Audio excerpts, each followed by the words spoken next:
Olá! Nesta aula vamos tratar da administração do estoque a partir da perspectiva do administrador financeiro.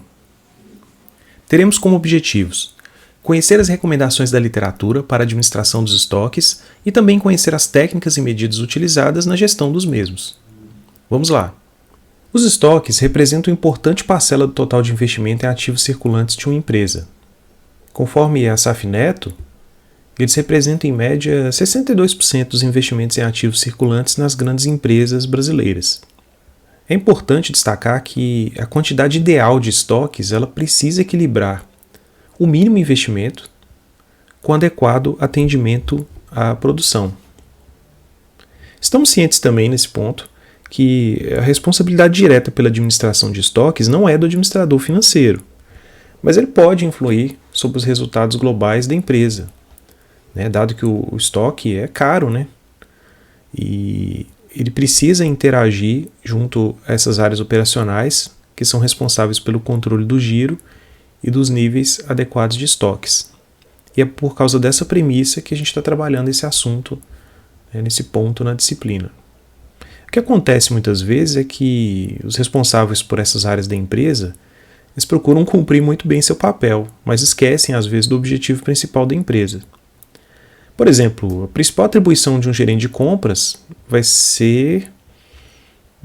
assegurar que os estoques estejam em nível suficiente para atender a produção e que eles também sejam comprados no menor preço possível para não interromper o processo, o que poderia levá-lo a comprar grandes lotes desnecessariamente para conseguir obter descontos. A principal atribuição do gerente industrial é de produzir com boa qualidade, em quantidade suficiente para atender a demanda, o que poderia também levá-lo a manter um alto nível de estoque de matéria-prima e de produtos acabados, além de consumir tempo demais na produção. O gerente de vendas tenderia também a manter alto volume de estoques para ele conseguir sempre atender os clientes quando eles fizessem seus pedidos. Por isso que o administrador financeiro precisa estar o tempo todo interagindo com essas áreas operacionais, de vendas, de compras, de produção, para garantir que os estoques estejam em um nível adequado, coerentes com o custo de capital que eles proporcionam. E quando nós falamos de estoques, nós estamos falando de alguns tipos de estoques que as empresas mantêm.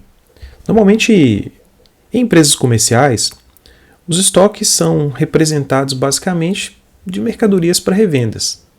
Em empresas industriais, de acordo com as fases de acabamento, eles vão ser matérias-primas, ou estoque de produtos em elaboração e estoque de produtos acabados.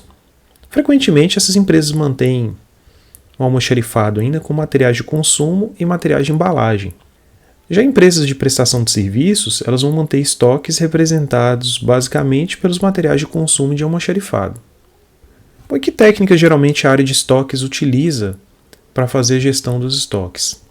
Ao estudar a administração de materiais, nós já vimos que frequentemente são utilizadas as técnicas da apuração da curva ABC, calculamos também o lote econômico de compras, apuramos o ponto de pedido, a partir normalmente do leque inclusive, utilizamos normalmente a filosofia de estoque Kaizen, apoiamos geralmente a nossa gestão no uso de softwares MRP ou até mesmo RP, e também utilizamos uma abordagem just-in-time para a gestão do estoque, onde a gente procura o estoque mínimo. Embora não sejam instrumentos da gestão financeira, sejam instrumentos da gestão de materiais, é importante que o gestor financeiro conheça esse ferramental, conheça essas técnicas. Além disso, é importante que ele também apure algumas medidas utilizadas para a gestão do estoque. Então nós temos algumas medidas clássicas, como a apuração das vendas médias mensais, do tempo de cobertura do estoque, a apuração do estoque máximo, mínimo e médio, o cálculo do giro do estoque, o tempo médio de recebimento, o tempo médio de pagamento e o giro do ativo total. Vamos falar deles agora. As vendas médias mensais vão corresponder à quantidade média de um item vendido num certo período de tempo. Então, para isso, basta a gente dividir a soma das vendas no período pelo tempo, que pode ser meses, ou dias, ou anos, e a gente vai obter a venda média. No caso, como a gente quer a venda média mensal, nós vamos dividir pelos meses no período. É um indicador muito importante. Apuramos também o tempo de cobertura do estoque. Ele vai ser o tempo que vai se levar para repor um item no estoque, ou seja, desde que notamos que o item atingiu o estoque mínimo até a sua reposição na prateleira. Então ele vai ser pedido, o fornecedor vai encaminhar, esse produto vai chegar e vai ser estocado de novo. Esse tempo aí. Dependendo do tipo de mercadoria ou a distância do fornecedor, esse tempo pode ser extremamente curto ou pode ser muito elástico. Gêneros alimentícios têm prazos curtíssimos por causa da validade deles, enquanto que móveis e colchões demoram cerca de 45 dias. Algumas coisas são fabricadas primeiro antes de serem enviadas. Então é importante também que o administrador conheça esses tempos de cobertura para que ele possa se planejar melhor ao comprar. Se alguma coisa demora muito e você pode perder muito dinheiro em vendas, de repente você vai ter que manter talvez um pouco mais de estoque para tentar cobrir essa demora que existe no tempo de cobertura. Esses prazos são apurados pelos tempos que se sabe mesmo, das compras desses materiais que vão compor o estoque. Apuramos também os estoques mínimo, máximo e médio. O estoque mínimo é a quantidade mínima da mercadoria mantida em estoque e vai servir de alerta para a necessidade de ser adquirido um novo lote de mercadorias para o estoque. O cálculo é simples, a gente pega a venda média mensal, multiplica pelo tempo de cobertura que a gente acabou de falar e divide pela quantidade de dias no mês, no caso 30 dias. Então nós vamos saber o estoque mínimo que a gente devia ter considerando o tempo de cobertura. Esse seria um indicador muito importante. Da mesma maneira a gente pode apurar o estoque máximo, que vai permitir que a empresa saiba quanto ela está disposta a bancar para não levar o capital de giro de maneira inadequada. Existem várias maneiras de apurar o estoque máximo, uma delas é multiplicar o estoque mínimo por 2, mas a empresa pode adotar outros critérios. O que estamos dizendo aqui é que a gente vai manter o dobro do estoque mínimo no máximo. Podemos apurar também o estoque médio, que é o estoque mantido em média durante um período por uma empresa. Ele pode ser utilizado como referência para a definição do estoque mínimo. Então a gente soma o estoque inicial com o estoque final e divide por 2.